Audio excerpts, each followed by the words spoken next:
So, ano siya, ang title sa gusto kami kanta sa ako ng mga people. As you can see, nakita niyo ang cute little girl na tingin aside. Kagahapon na siya, alam na siya kagahapon sa amo niya Kathy's birthday day. She learned to give time to her. Nawag siya no? Doon na nakita na wala na makanta sa Ginoo. So, isa sa mga desire ko sa mga kabataan ko is to have time para sa pagdayaw sa Ginoo. Okay? Kung mayroon makita sa dapat dayawon, Diyos mo. Diyos. Hindi sa mga persona na makita natin sa kalibutan, kundi ang Diyos din na katiya sa tanan. Sino ang happy sa siningaadlaw? Are you happy today? Yes. No, sige talaga ang reply out. Siguro, tagaan din siya ni Tito Arnold Santana. Kanami kagapon sa ilang mga testimonies, no? Nabisan mga ato ng mga young people kinakilig sa pagpamati. So, una, kung nagsaysay kita sa God's goodness or God's faithfulness sa ating life, no? Makahatag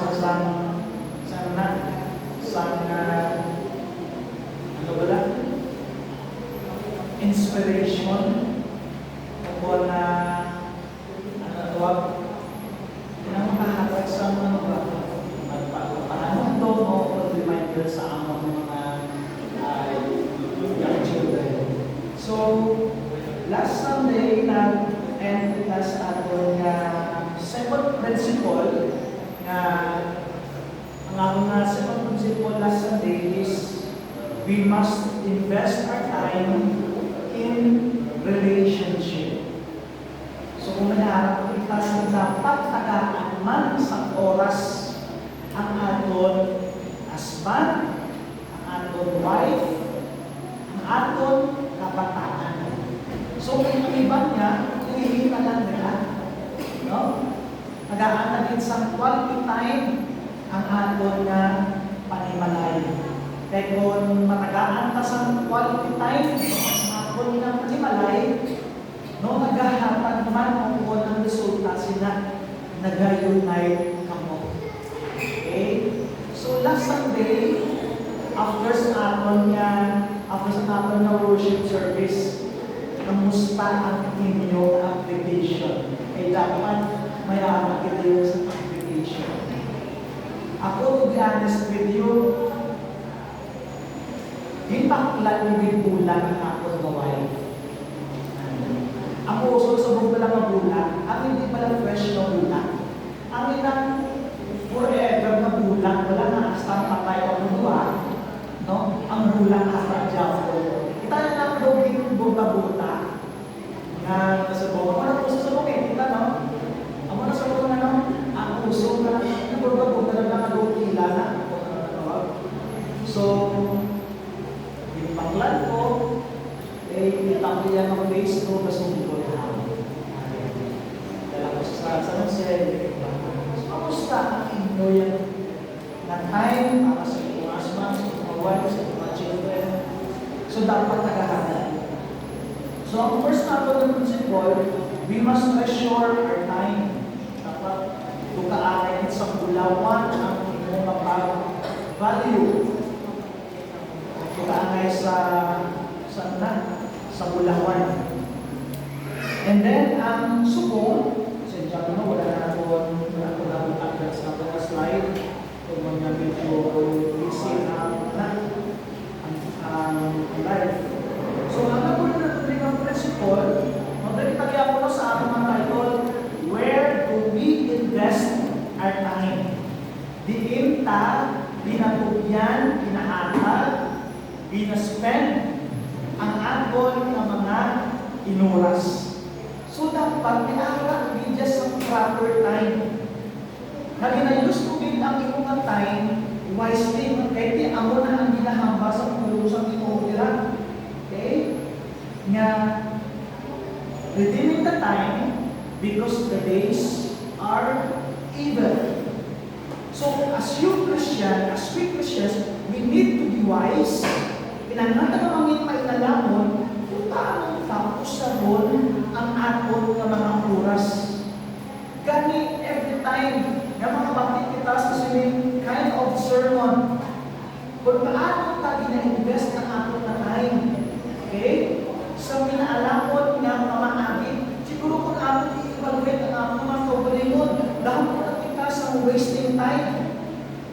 Dapat na. Bisang ako sa wasting time. Pero ako nagahambal ko sa ako, nagakomplete ko sa ako ng kaugalingon, na ako anak sa Ginoo, ako sumunod ni Kristo, ako anak sa Diyos, but then, hindi ko mahatag ang quality time. Unang hit sa ako ng Ginoo, ikaduwa sa ministry, tapos ako ng family. So, ako bilang ng mga kapag-kapag fail ako na person. So, dapat, mo init na reminder sa aton na ang aton ng mga oras gamiton naton sa mahinalamon nga mga pagkakagi. Now, please point verse 7, sa ating mga text na ginagawa. Ang pala sa may verse 17, therefore, do not be foolish, but understand what the Lord's will is. Again, ang pala sa may verse 7, therefore, do not be foolish. Makapakita sa foolish, dapat hindi ka mangin buang. Amo ni ang konsiliyon sa foolish o sa fool sa Ilonggo. Dapat hindi ka buang. But understand what the Lord will is. Pero intindihon mo kung ano ang kaubukon sa Ginoo sa imo nga kabuhi. Now, sa ating third principle, it says, we must spend our time according to God's will. Kung sabihin pa human will, man's will, nga ato lang sa gusto o kung kabubuton na wala kita nagsandig kung ano ang kabubuton sa Ginoo.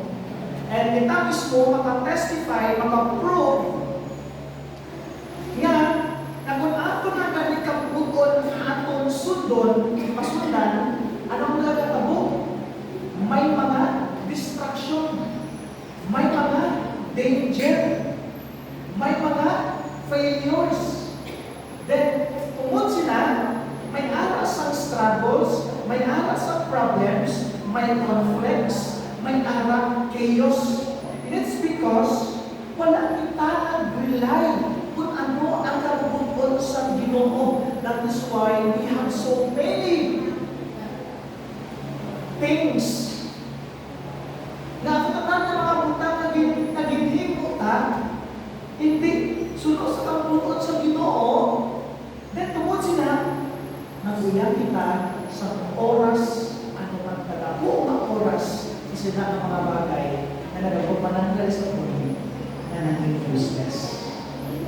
So, ang mga nagpa-reminders aton, before we do sa isang kabagay, ang imuon naton is to rely ano ang kabubuton sa Diyos. Isa, kita bilang mga tao, doon kita doon it's wala nag-plano kita, nag-decide kita, ang muna, pero on the first place, wala na naging plaster sa Ginoo, kung ano ang kabubuton sa Ginoo muna.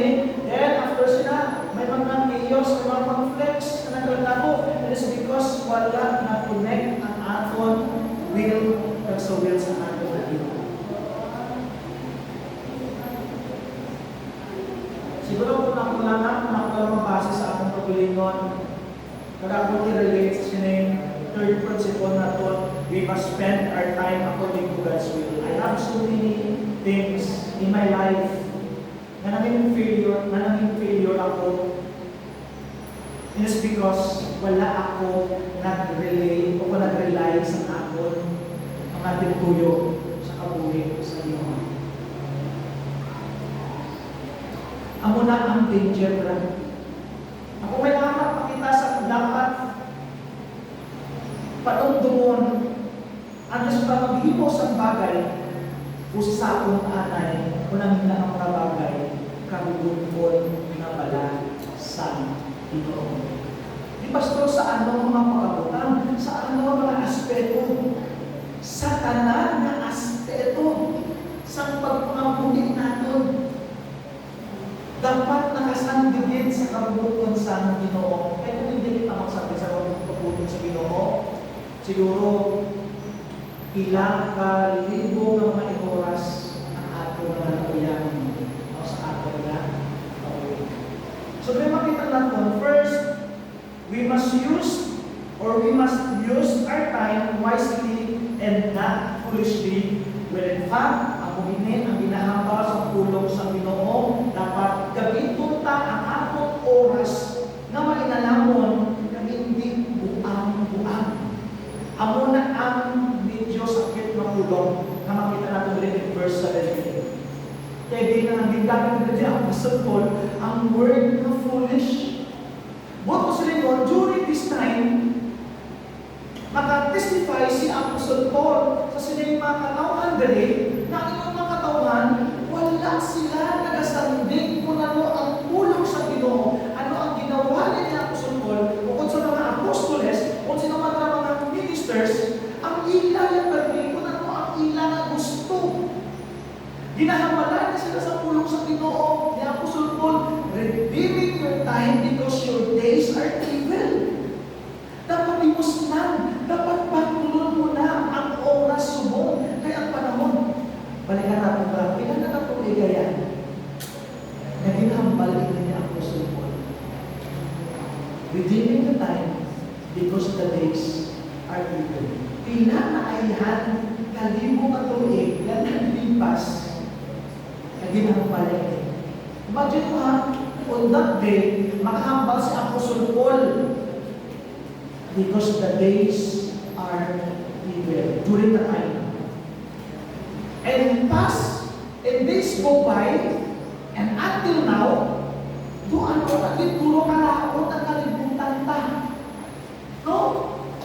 Nasa ako lang matay, makita na, makakatestify na si Apostle Paul na ang dalagan sa ilangan na mga inadlaw, grabe na kalakot. No, i-confirm natin sa ating mga panahon subong.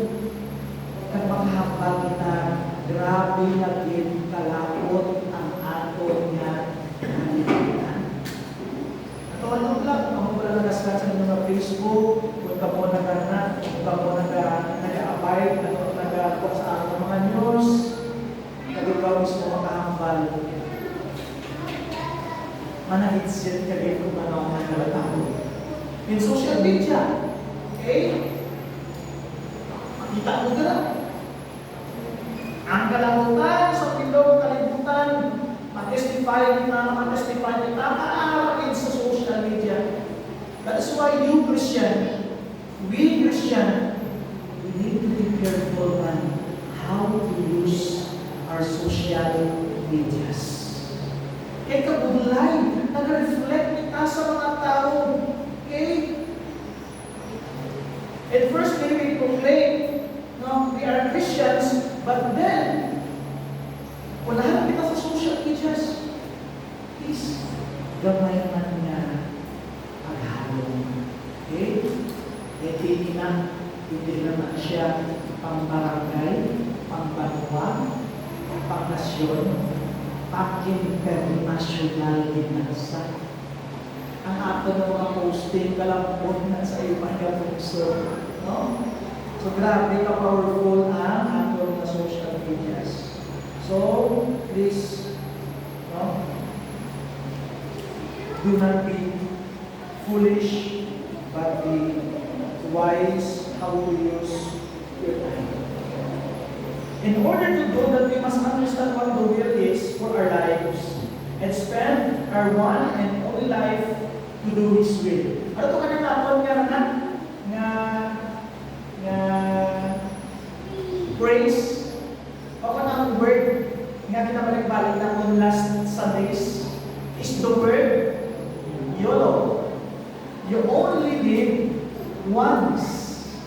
Isa lang din ang aton nga kabuhi.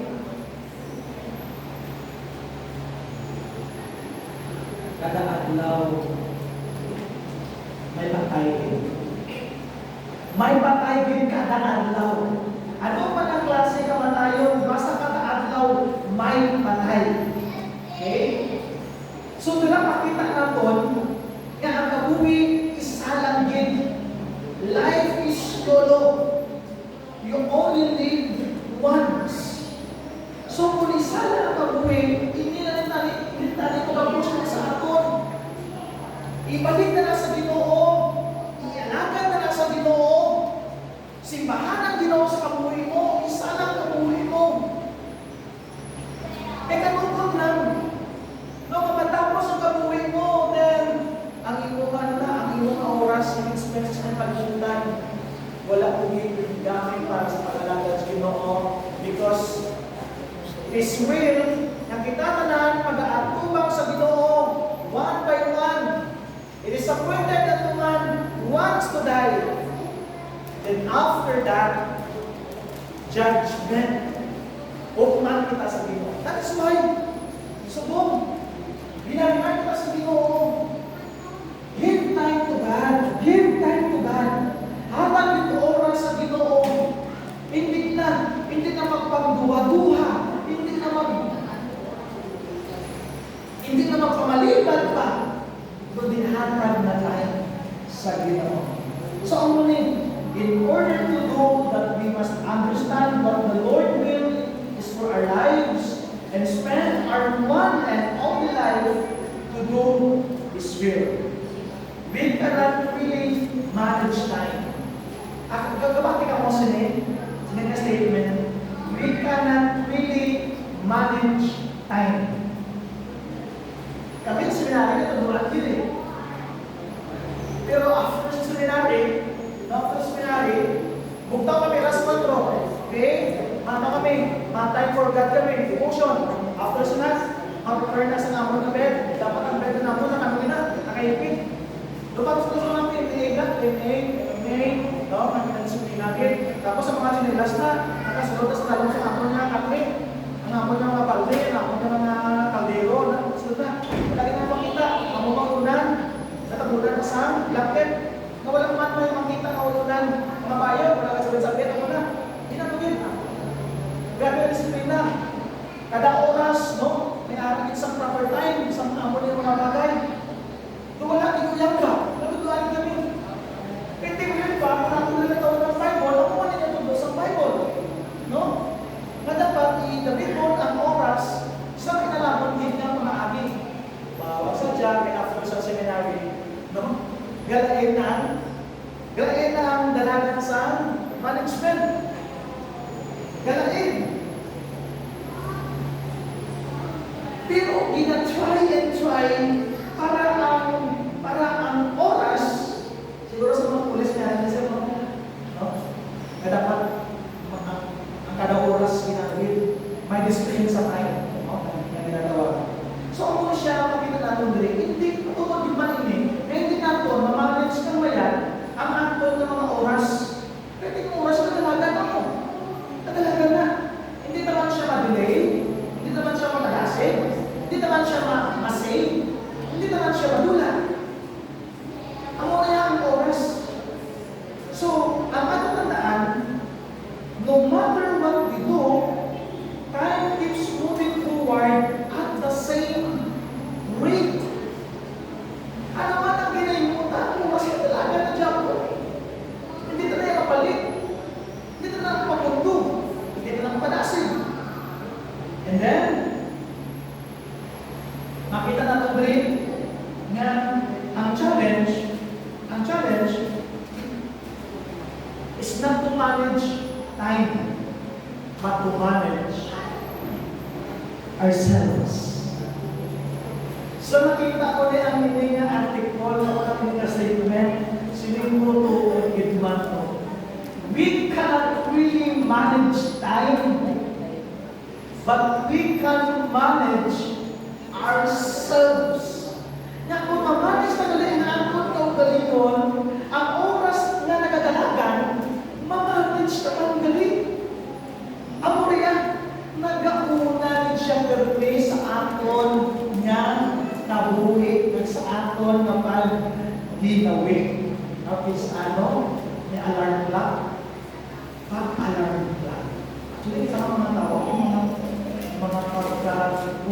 procrastinate kita eh. Isa lang kung yung mga alarm clocks kita. Nag-alarm na kung may appointment ka, may baladuhan ka, or whatever. Pag-alarm clocks yun ha, anong sabi? Dudulong pa man. No, dukulang patulog ko. Dapat ka pamalipad. Dali lagi. Piyong-piyong ko anay ang makadali. At ako na rin pagbalik mo naman sa piyong-piyong mo, ahay, nakalakaw ka ng 30 minutes or nakalakaw ka ng 1 hour. Ay, ang nabalik, late lang ko sa akong laguan. Okay, sa ito, pero makamapit sa mga bagay na naka-alarm clocks ka, but then, sa nagsama yung alarm clocks, so mo na, wala kang manage ang ato ng pagdaliman. Kaya di naman yung manage ang ato ng oras. Kundi dapat ma-manage na ang ato pagdaliman. That is why we must understand what our God-given mission in life is and invest our time to fulfill it. Sino rin ang mission? Ano ang binatag sa Panginoon sa inyong mission? Ano ang mission ko? Kasi yung mga people, dapat may mission tabi. Ako may mission ka, ako may nangyalambot mo. Kasunod, ang church natin, obrata na siya, mission and vision. Okay? Prepare ko siya, no? Kung nasa okay, then by January, i-implement natin. Kung meron kita sa mission, nga ako pinalambot, kung meron kita sa mission, nga ako pananaw. No? So, kung namin, nakianak kita sa mission and vision. So, kita naman niya, bilang individual, ano naman ang binatag sa Panginoon sa iyong mission, sa iyong kabuhin, na dapat pag-aalugin na sa oras, na dapat itapuso mo bitriya. Hindi pwede na nag-proclaim kita sa ating Katoliko, we are Christians, but then wala kita sa mission. Dapat may mission lagi. Lord, please, buligi ako, Ginoo, nagaya ako ng isang mission, and i-vision out ko, gusto ko ipaguman sa akin. Kaya importante na sa akin. So may I will bring at least four specific wills that God has for every single person in this world. Okay? Mga specific wills nga ginagawa ng Ginoo sa atin.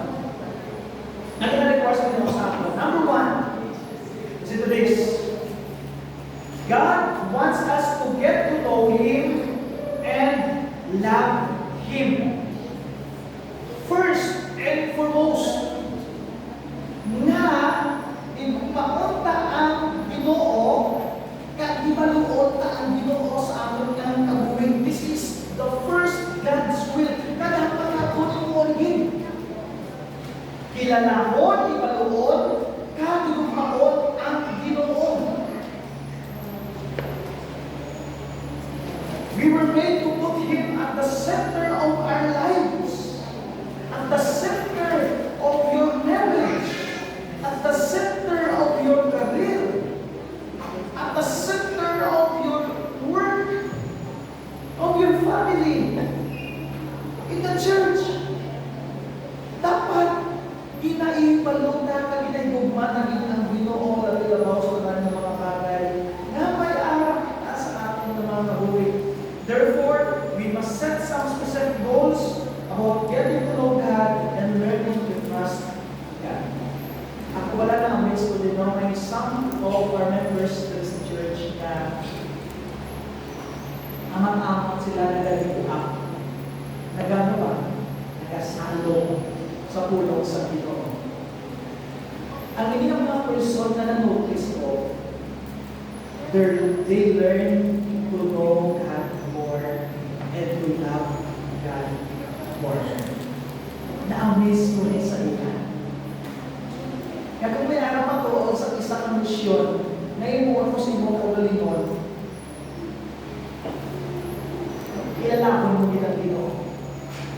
Kilala ako mo bilang Ginoo sa inyo nga, sa inyo mga kabuhi. Okay?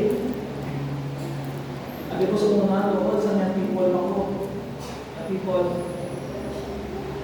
gusto ko na ang itubuan na Christian life o sa Christianity. Sabi ko, chill-chill lang ba? Chill-chill lang. Pero sa amat-amat ko maamat ko na pagkatko sa simbahan, simba, sa school, okay? Kapit napatapos ka simba eh. Una, patapos wali, matigil wali.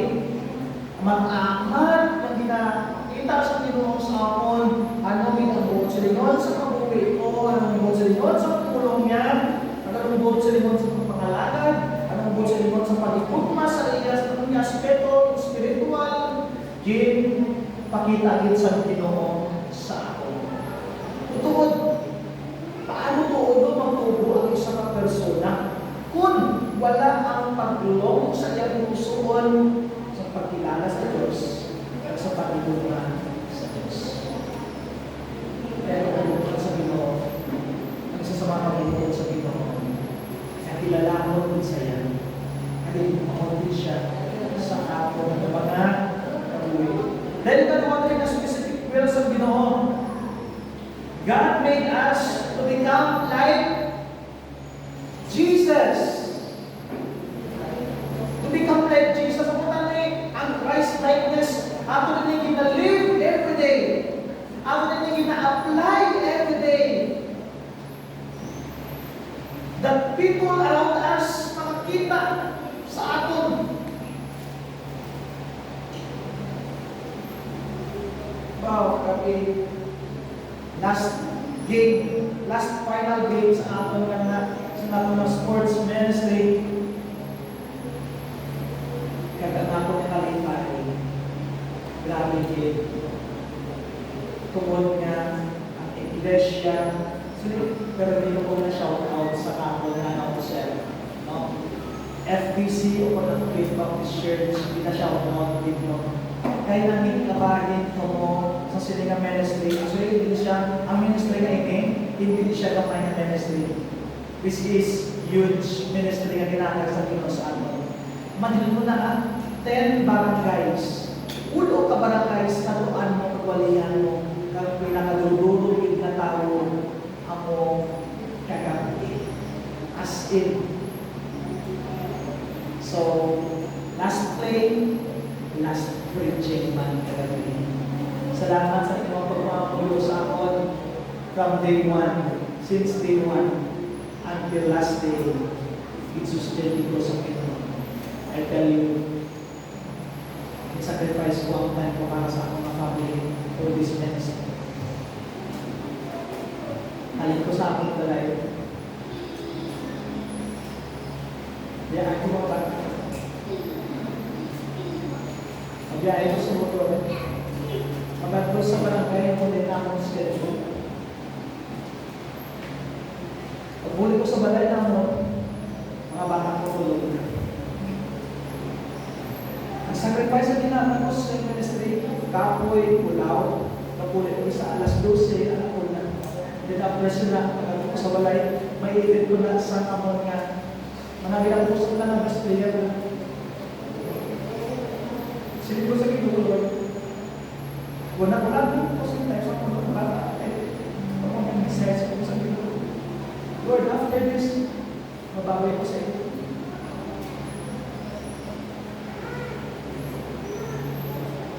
Diba yung kakakita sa bang mga bata sa magiling si Daddy, mapulit si Daddy. Inang palabok ko pala, manugin sa awa mo, magkita sa bata mo. Basta ang bata magpakita sa iyo, kapakita na sa chip mo sa oras. Siningogin break, masa dito ko ba kayo ako na ang minsan na pinatagay sa ako. Hamon kita sa sacrifices na hindi mo. So kapag pa na ang mga sacrifices, it will remind us natas tayo. Gibutang kita ang mga kabataan, hardcore na sila. Pero kasi ayan, wala na sila maparehas sa Panginoon. Nanatihanan ko sa Ginoo kay Biblet naman ang ako ng heart. Napaagis yung pagtuon, invest time to treasure time. Wala ko nag-absent.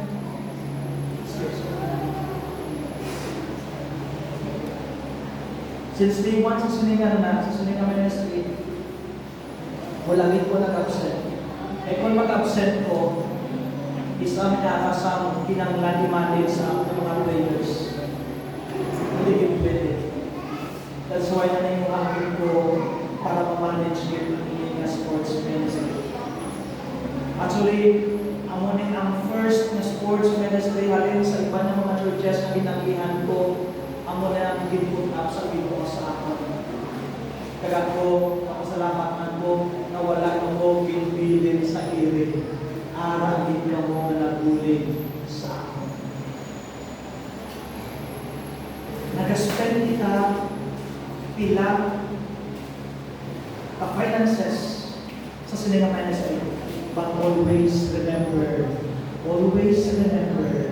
na kung mag-spend na ito ng finances, hindi makatutong sa makalang na napamagis ang tulong sa Ginoo. I-cherish mo yun, i-treasure mo yun, i-invest mo yun sa pulakan mo sa langit. Ang mga kalibang nakita natin, once na nagawali kita sa tulong sa Ginoo, nagatudlog kita galing sa mga tao na makikaanan kay Kristo. And say to us, ano man ang mga pulong galing mo bakitaan nyo? Nagatudlog ini para maging pariyo na kay Kristo Jesus. We need to set some specific goals regarding what kind of character we need to work on. And how do I want to be different a year from now than I am today? After a year, sino naman ikaw? Kada tuig, napabiaras sa attitudes or character na nag-change sa aton. And what character qualities specifically do I need to work on? Ano kung mga character na kailangan ko i-work out, i-change sa aton na life? Para maging kaangan ako kay Kristo. Kaya napakita sa dapat na tawon sa aton na life, si Lord Jesus Christ. Don't look at me. Hindi itong paglatuwaan mo ang life ko. But look to Jesus. Lantawan mo si Jesus. Kaya ma-amaze ka kung sino si Jesus na ako pinaalagad, na ako pinatutuhan. We need to schedule our time for this. Napatagaan man time. No? Para makita mo ano ang dapat i-change mo sa iyong character at sa iyong attitude para magkaanan kay Jesus. And the last three, God made us to deliver His message to the world. Sa totoo lang, every time na makikita ko sa duro-duro tao, pinakapalipot sa ito, ang urban arangin. Isa, gawang po sa mukuan ko, that during halftime, matindog ko mag-proclaim sa tulong sa Ginoo. Isa na, kung mukuan ko, may magnet mo. Kaya isang, ang nagapanimbago ang mo ang urban. But you know what? Kung ang Ginoo mag-work out na, patindugo niya ka, makamalo niya ka sa tunga, ang balik sa tulong sa Ginoo. So this is my mission. This is our mission. To proclaim the message of the Lord in the world. Para ma-deliver ang mensahe sa Ginoo sa mundo. So, mukod sa Ginoo, gabay pa ang mga specific will sa Ginoo mangintroduce sa atin. Number one, to get to know and to love Him more. To become like Jesus and to make contribution to the world. And last, to deliver His message to the world.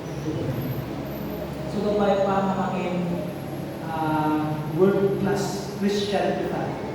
Hindi lang pang interbarangay, hindi lang pang intertown, kundi pang world-class Christian kita. So gabay pa nung ang ating pagtuon regarding sa sining topic, where do we invest our time? Gabay pa sa ginambang ng Apostol Paul na maging wise kita sa aton. Brothers and sisters, in Faith of the Church, may the Lord bless you all. And please, before kita mag-tipos of step, i-rely tayo sa abot ng sarili ng sarili. Magkaparin na dito, salamat din sa imo pangikot sa aming sinayaan. Ginoo, bago na mo na lang kami sa favors. Napunangin mo sa flaws na himo. Itagaan mo kami dito mo sa gift of time. Regalo din mo sa among mga sa iyo. In a sense, nasamtang luwid kami dito mo ang oras itulog ka namin. Ginoo, itagaan mo kami sa manimalay. Kasi hindi Ginoo, give our family sa amin.